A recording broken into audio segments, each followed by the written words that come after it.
O Poder do Hábito, de Charles Duhigg.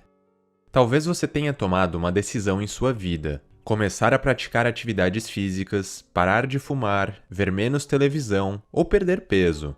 Nas primeiras semanas as coisas vão bem, você se sente motivado e feliz e até fica orgulhoso de si mesmo. Porém, algum tempo depois, a motivação começa a desaparecer e os seus antigos costumes e desejos surgem novamente. E então, antes que você perceba, você está de volta aos seus velhos hábitos ruins. Você se identifica com essa história? Esse é o poder dos hábitos. Mas de onde vem todo esse poder e como nós podemos utilizá-lo para o bem e para impulsionar as nossas vidas? Neste resumo, você irá compreender que os hábitos são um mecanismo profundo, muito útil e poderoso de nossos cérebros e que podem determinar em uma infinidade de maneiras diferentes os resultados que obtemos em nossas vidas. Os hábitos podem nos causar diversos problemas e arruinar as nossas vidas, mas também podem ser ferramentas maravilhosas. Imagine se toda vez que você tivesse que dirigir fosse como a primeira vez que você sentou diante de um volante. A vida seria um caos, não é mesmo? O problema não são os hábitos em si, mas sim quais hábitos cultivamos. Então, felizmente, ao compreender como os hábitos funcionam, você poderá começar a utilizar o poder dos hábitos ao seu favor, para alavancar a sua vida e obter resultados incríveis. Parte 1.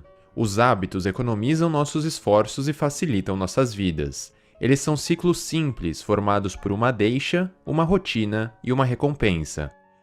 Nossos cérebros estão constantemente buscando maneiras de economizar energia. É um mecanismo de defesa e de sobrevivência.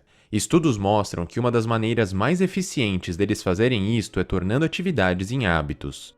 Consequentemente, mesmo uma ação complicada que exige concentração em um primeiro momento, como tirar o carro da garagem, no fim das contas acaba se tornando um hábito que não requer muito esforço. De forma geral, os hábitos podem ser compreendidos como um ciclo dividido em 3 etapas.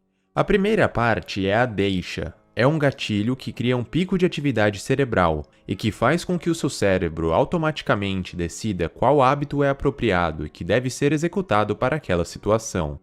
Em seguida vem a rotina, que significa a atividade que você está acostumado a realizar quando se depara com aquela deixa específica. Por exemplo, pense no gatilho que é a hora de ir dormir.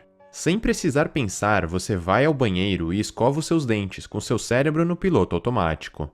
Por fim, você tem a recompensa, um benefício, uma sensação ou um sentimento de sucesso. No caso de escovar os dentes, uma sensação de refrescância na sua boca. Sua atividade cerebral aumenta novamente conforme seu cérebro registra a realização da atividade e reforça a ligação entre a deixa, a rotina e a recompensa.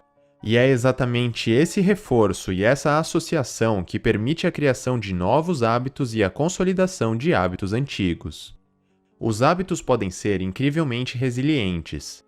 Em alguns casos, pessoas com graves danos cerebrais, incapazes até mesmo de lembrar onde vivem, podem ainda aderir aos seus velhos hábitos e aprender alguns novos. Isso acontece pois as atividades de adquirir, fortalecer e seguir hábitos ocorrem em uma parte do cérebro que consegue funcionar normalmente, mesmo se o resto do cérebro estiver prejudicado. Infelizmente, por outro lado, isso significa que mesmo que você se livre de um hábito ruim, como fumar, você correrá o risco de ter uma recaída. Parte 2. Os hábitos se consolidam porque criam desejos.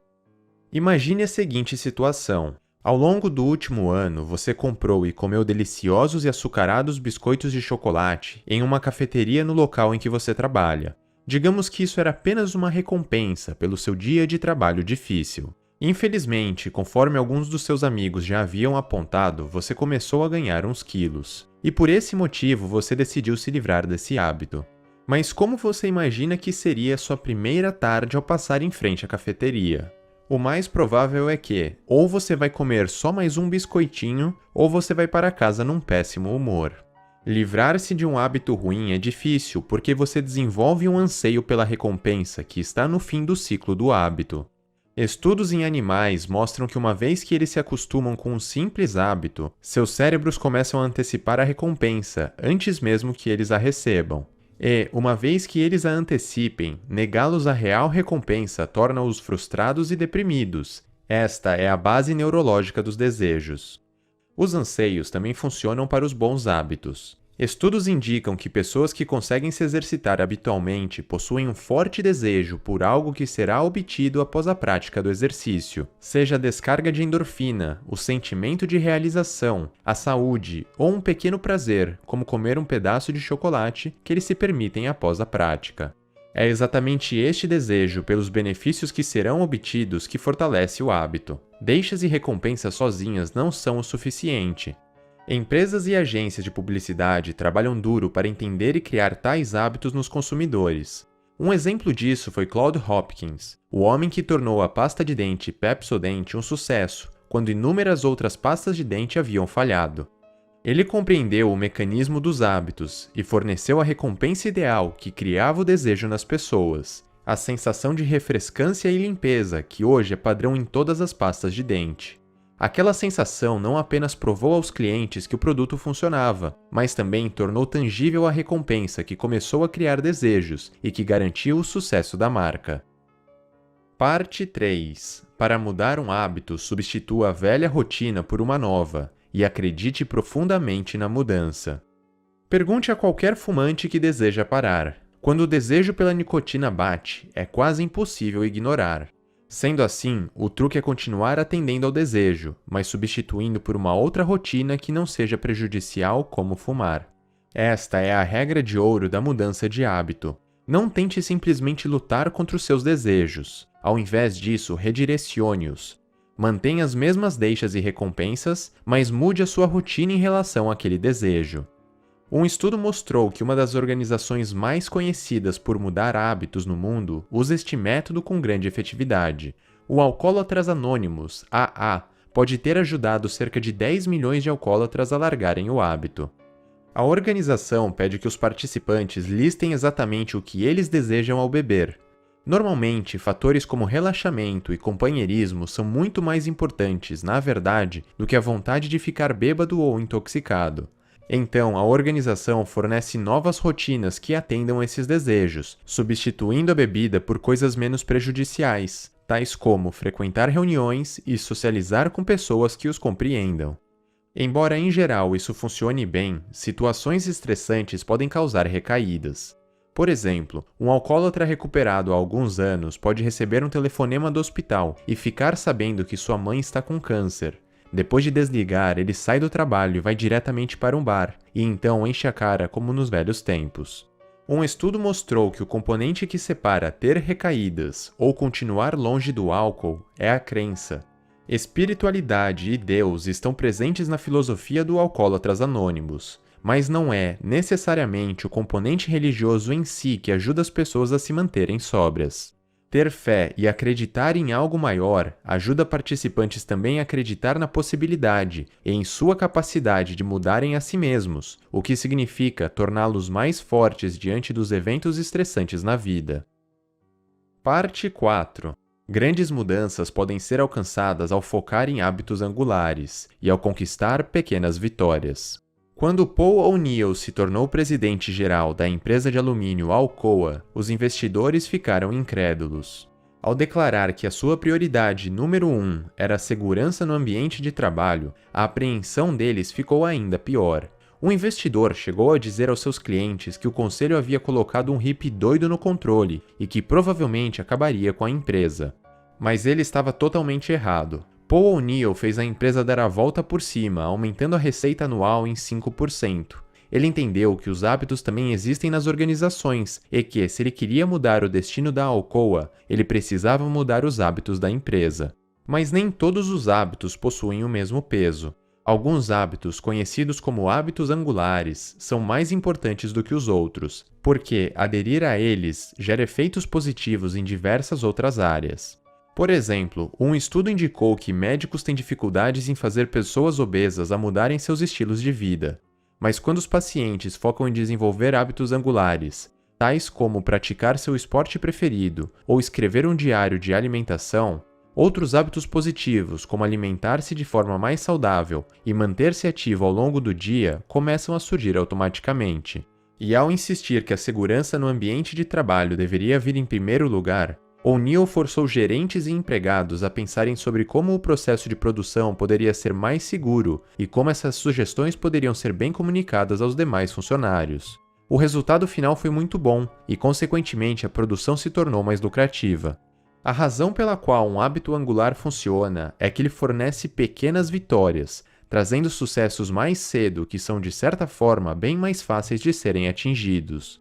Estabelecer um hábito angular faz você acreditar que mudanças em outras esferas da vida também são possíveis, desencadeando uma cascata de mudanças positivas. Parte 5. A força de vontade é o hábito-chave para as mudanças em sua vida.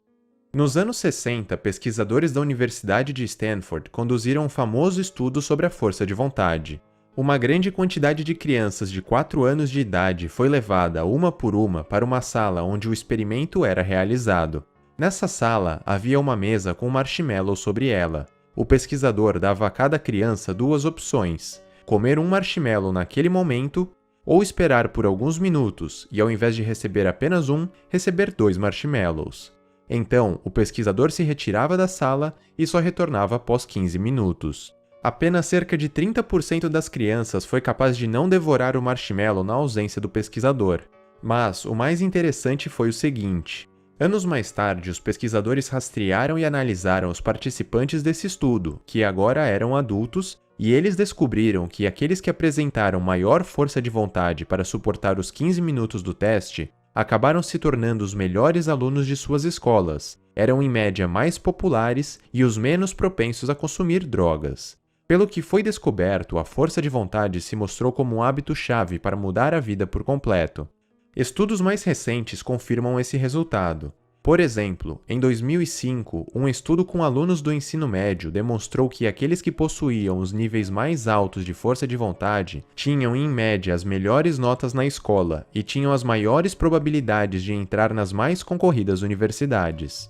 Como nós vimos, a força de vontade parece ser um hábito-chave em nossas vidas. Entretanto, como você já deve ter experimentado em sua própria vida, a força de vontade não é infinita e pode variar drasticamente em diferentes momentos.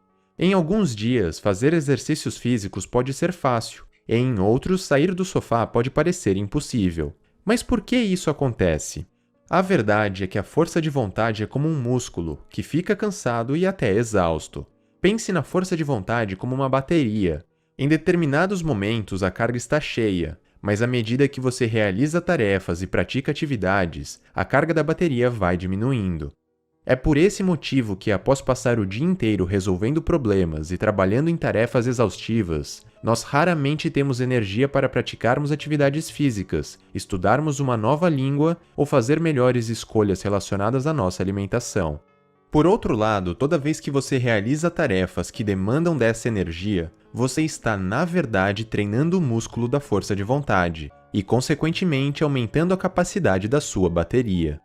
É por isso que pessoas que estão sempre superando desafios e exercitando suas forças de vontade possuem ainda mais energia para fazer boas escolhas e implementar mudanças positivas em suas vidas. Resumo final. Compreender, construir, desenvolver e seguir bons hábitos não é apenas a chave para obter excelentes resultados em nossas vidas, como também em empresas e até em nossas sociedades. Todos os hábitos são formados por um ciclo: gatilho, rotina, recompensa. E a maneira mais fácil de mudar um hábito é substituindo a antiga rotina por algo novo e melhor, enquanto mantém o gatilho e a recompensa. Alcançar grandes e prolongadas mudanças positivas na vida não é algo fácil, mas podem ser atingidas ao focar em determinados hábitos, como a força de vontade. Gostou? Curta, compartilhe e se inscreva no canal. Até o próximo vídeo.